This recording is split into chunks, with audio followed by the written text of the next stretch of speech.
communément appelé simplement turbo, est de tirer parti de l'énergie du flux des gaz d'échappement de moteur. Les turbocompresseurs sont utilisés, par exemple, dans les avions, afin de garantir la performance des moteurs à piston à haute altitude. Mais les turbocompresseurs sont aussi employés dans les bateaux ainsi que dans les voitures à moteur diesel et à essence. Dans un moteur à 4 temps ordinaire, l'un des 4 temps correspond à ce que l'on appelle la phase d'admission.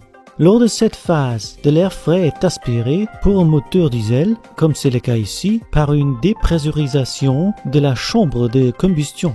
C'est la raison pour laquelle un moteur de ce type est appelé un moteur atmosphérique. À un nombre de tours élevé, la dépressurisation ne suffit plus à aspirer la quantité optimale d'air ou de mélange air-carburant dans la chambre de combustion, ce qui réduit la performance du moteur. C'est pour cette raison qu'on a besoin d'un turbocompresseur.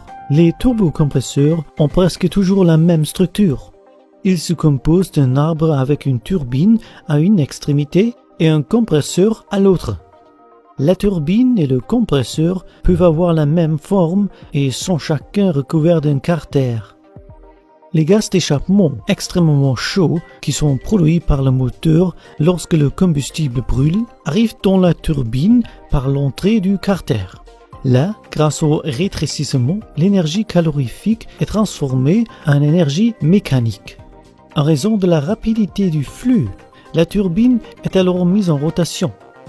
Comme la turbine se trouve sur le même arbre que le compresseur tourne à la même vitesse et aspire ainsi de l'air frais venant de l'extérieur.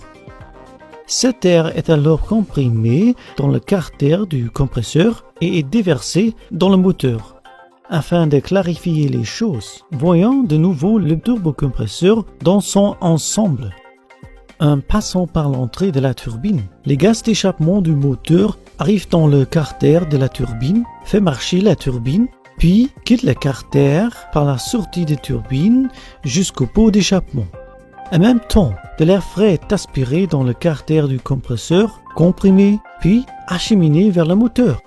Les moteurs avec turbocompresseur sont appelés moteurs suralimentés.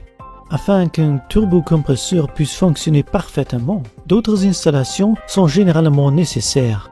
Ainsi, on prend généralement ce que l'on appelle un échangeur air-air derrière le compresseur et devant le moteur. L'échangeur air-air a pour fonction de refroidir l'air qui a été chauffé par la compression. Ainsi, une plus grande quantité d'air frais peut être amenée au moteur, ce qui favorise la combustion et améliore ainsi le rendement du moteur.